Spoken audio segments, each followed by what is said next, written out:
Hello friends, आप सुन रहे हैं फ्रेडरिक एंगल्स की लिखी हुई किताब खानदान, जाति, मिल्कियत और रियासत का आगाज़। बाज़ कबीलों में एक बड़ा सरदार होता था, लेकिन इसके इख्तियारात बहुत महदूद थे। वो भी एक सासिम था।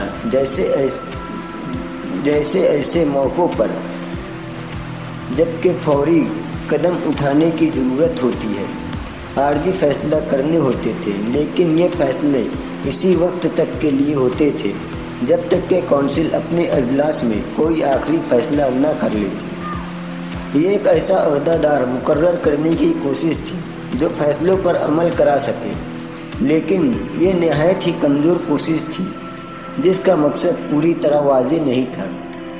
और जैसा कि बाद के वाक़यात ने साबित कर दिया, इस कोशिश का कोई नतीजा नहीं निकला। दरअसल के हम आगे चलकर देखेंगे, अगर सभी जगह नहीं तो ज़्यादातर जगहों में सबसे बड़ा फौजी सालार ही तरक्की करके ऐसे अहदेदार बन गया। अमेरिका के इंडियनों की बहुत बड़ी अक्सरियत कभी भी कबायली इत्तेहाद की मंजिल से आगे नहीं बढ़ सकी। ये छोटे छोटे कबीले थे जिनमें बहुत कम लोग होते थे, जिनमें आपस में बड़े बड़े गैर मकबूजा सरहदी इलाकों की वजह से बहुत फासला होता था, जो हमेशा के लड़ाई झगड़े की वजह से कमज़ोर हो गए थे। और ये थोड़े से आदमी एक बहुत बड़े इलाके में बिखरे हुए थे। आर्जी मुसल्लतों की बुनियाद पर क़राबतदार कबीलों में कहीं कहीं इत्तेहाद कायम होता था, तो वक्ती खतरे के गुजर जाने के बाद वो ख़त्म हो जाता था। लेकिन बाज़ इलाकों में ऐसे कबीले जो शुरू में क़राबतदार थे मगर आगे चलकर गैर मुत्तहिद हो गए थे, फिर पायदार वफ़ाक़ों की सूरत में मुत्तहिद हुए और इसी तरह उन्होंने कौमों की तश्कील की तरफ पहला कदम उठाया। रियासत हाय मुत्तहिदा अमेरिका में हमें इस वफ़ाक़ की सबसे ज़्यादा तरक्की याफ्ता सूरत इरोक्वास लोगों में मिलती है। इनका इब्तदाई वतन मिसिसिपी के मगरिब में था, जहाँ गालबन वो अजीम डोकोटा नामी नस्ल का हिस्सा थे। वहाँ से निकलकर वो बहुत दिनों तक घूमते फिरते रहे और फिर इस इलाके में आ बसे जो आजकल न्यूयॉर्क की रियासत है। वो 5 कबीलों में बटे हुए थे: सेनिका, कायोगा, ओटिंडगा, ओनिडा और मोहाक। वो मछली शिकार किए हुए जानवरों और बहुत ही भद्दी किस्म की बागबानी की पैदावार पर गुजारा करते थे। वो ऐसे गांव में रहते थे जो ज़्यादातर बाड़ों से घिरे होते थे।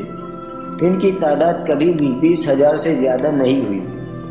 इनमें मुत्तहिदगण थे जो 5वीं कबीलों में पाए जाते थे। वो एक ही ज़बान की मुख्तलिफ बोलियां बोलते थे जो एक दूसरे से बहुत मिलती जुलती थी। वो एक ही सिलसिले के कत्ता ज़मीन पर रहते जो 5 कबीलों में बटा हुआ था। चूँकि इस इलाके पर इन्होंने अभी हाल में ही कब्जा किया था, इसलिए कुदरती बात थी कि जिन लोगों को उन्होंने इस जगह से हटाया था, इनके मुकाबले में आपस में इन 5 कबीलों में इत्तेहाद था।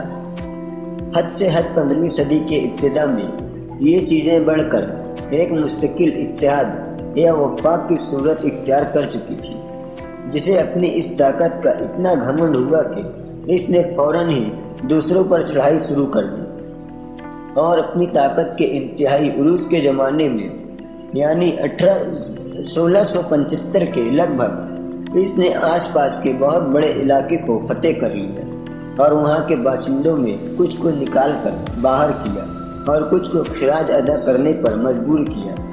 इन इंडियनों में जो बर्बरियत के इब्तदाई दौर से आगे नहीं बढ़े थे, जिनमें मेक्सिको, जदीद मेक्सिको और पेरू के बासिंदे के अलावा बाकी सब शामिल थे।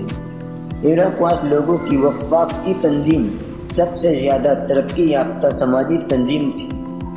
इस वफ़ाक़ की बुनियादी खुसूसियतें ये थी: नंबर 1, मुकम्मल बराबरी और कबीले के तमाम अंदरूनी मामलों में पूरी आज़ादी की बुनियाद पर 5 एक जिद्दी कबीलों में मुस्तकिल इत्तेहाद कायम था। वफ़ाक़ की असल बुनियाद यही खून का रिश्ता था। इन कबीलों में 3 पदरी कबीले कहलाते थे और आपस में एक दूसरे के भाई थे। اور باقی 2 مصری قبیلے تھے وہ بھی آپس میں ایک دوسرے کے بھائی تھے۔ 3 گن سب سے پرانے تھے اور وہ 5 قبیلوں میں موجود تھے اور دوسرے 3 بھی تینوں قبیلوں میں تھے۔ ان گنوں میں سے ہر ایک کے ممبر 5 قبیلوں میں بھائی بھائی سمجھے جاتے تھے۔ بولی ٹھولی کے فرق کے باوجود زبان کی وحدت اس بات کا اظہار اور ثبوت تھی کہ 5 قبیلے ایک ہی نسل سے ہیں۔ نمبر 2، وفاق کا انتظامی ادارہ ایک کونسل تھی جس میں 50 ساسن تھے، جن میں ہر ایک کا درجہ اور اعزاز یکساں تھا۔ وفاق سے تعلق رکھنے والی سبھی باتوں پر یہی کونسل فیصلہ کرتی تھی۔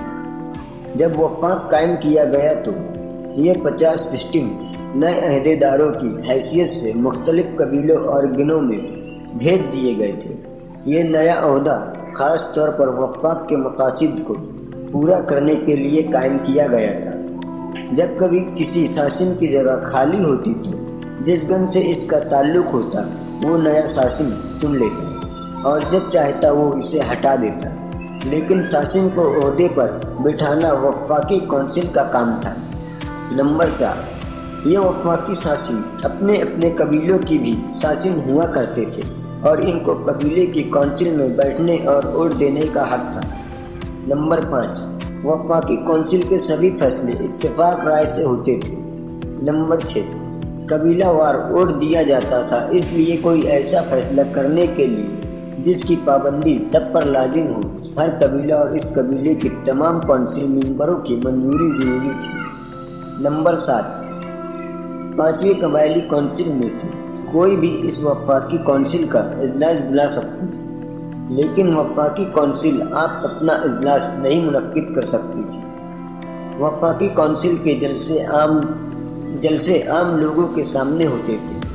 ایروکواس لوگوں کی کسی بھی قبیلے سے تعلق رکھنے والا کوئی آدمی اپنی رائے دے سکتا تھا، لیکن فیصلہ کرنے کا اختیار صرف کونسل کو تھا۔ نمبر 9، وفاق کا کوئی باقاعدہ سردار یا انتظامی عہدیدار نہیں تھا، لیکن اس کے 2 اعلیٰ جنگی سردار ہوا کرتے تھے جن کے اختیار اور درجے برابر ہوتے تھے۔ اسپارٹا میں اسی طرح 2 بادشاہ اور روم میں 2 مشیر یا کونسل ہوتے تھے۔ یہ تھا وہ تمام سماجی دستور جس کے تحت ایروکواس لوگ 400 برس سے زیادہ عرصے تک زندگی بسر کرتے رہے اور آج بھی کر رہے ہیں۔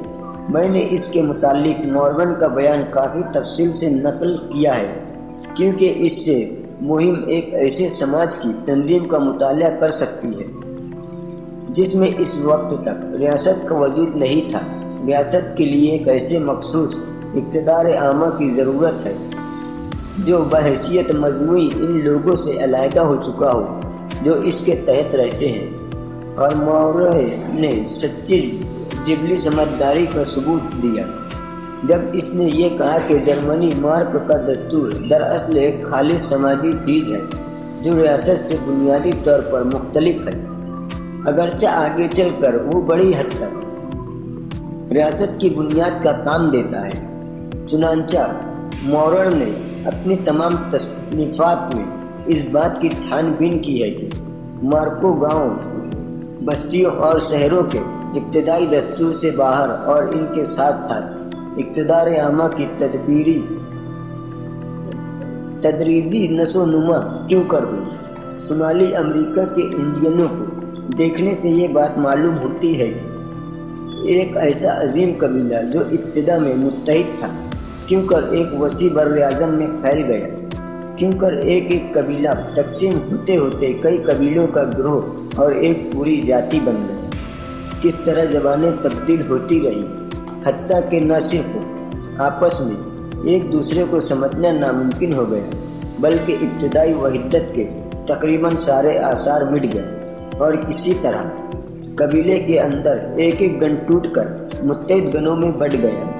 کس طرح پرانے مادری گن آج بھی فریٹری کی شکل میں قائم ہے، اور ان قدیم ترین گنوں کا نام آج بھی دور دور تک بکھرے ہوئے قبیلوں میں ملتے ہیں جن کو ایک دوسرے سے الگ ہوئے عرصہ گزر گیا۔ آج بھی زیادہ تر انڈین قبیلوں میں گنوں کے لیے بھیڑیے اور بھالو کا نام استعمال ہوتا ہے۔ اوپر جس دستور کا ذکر کیا گیا ہے وہ عام طور پر ان سبھی قبیلوں میں پایا جاتا ہے۔